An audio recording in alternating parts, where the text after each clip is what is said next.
What's going on, guys? Sharon here. So today I'll be talking about I'll be presenting with you guys with a series of videos about how to get sub 20 on 3x3. So, but I know that there's a lot of videos on YouTube saying that how to get sub 20 and how to be sub 20. But what I'm going to be doing differently is that I'll be telling you guys how I split everything I did to get to sub 20, and I think those will benefit you guys better to see how people got to sub 20 instead of giving you tips and tricks to get sub 20. So yeah, the first video that I'll be making in this series is hardware, basically. So the cubes that you will be using. So I can think of 3 conditions here. So the first one is you have the privilege of starting off with a very good cube. So in my case, I started off with I really started to speed cube on a Arlong V2. So this is my first ever speed cube I ever got.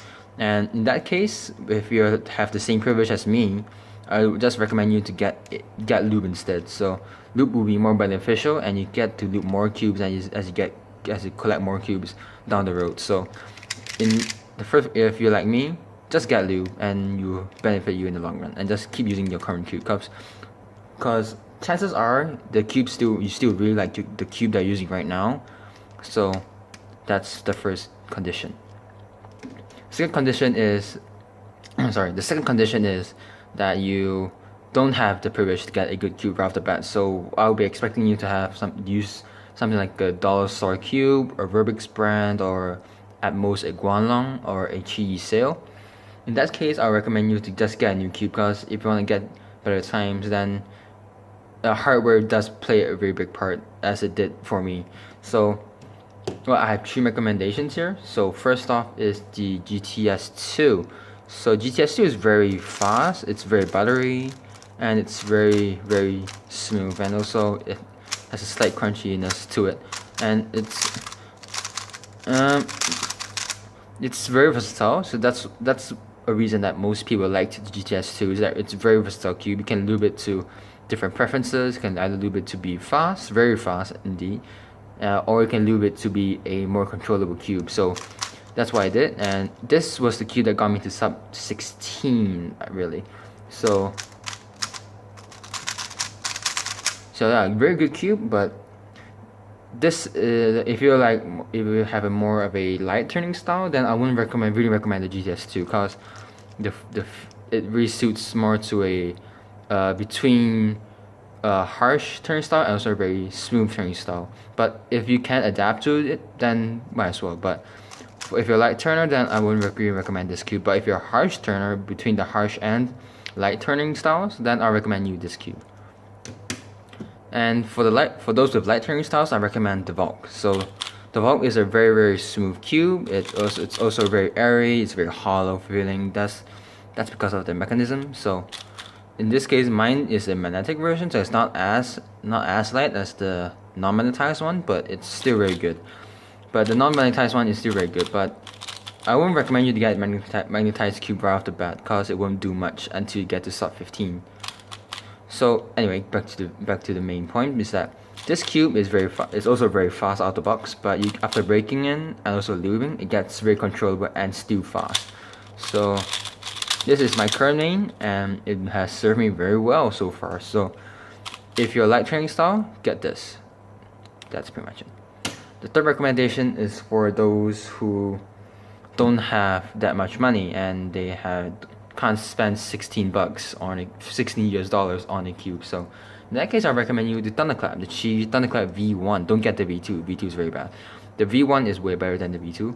So the V1 has a very Arlongish feel, I guess. So I can compare this to the Arlong V2's feel a bit. So out of the box, they are not very similar, but after you break them in, there's some similarities between the two, in my case anyway. So in the Thunderclap V1 has a very smooth feel after you lube it. It's very buttery. It's one of the most buttery cubes I've ever felt, next to the Guhong V2, the original plastic. So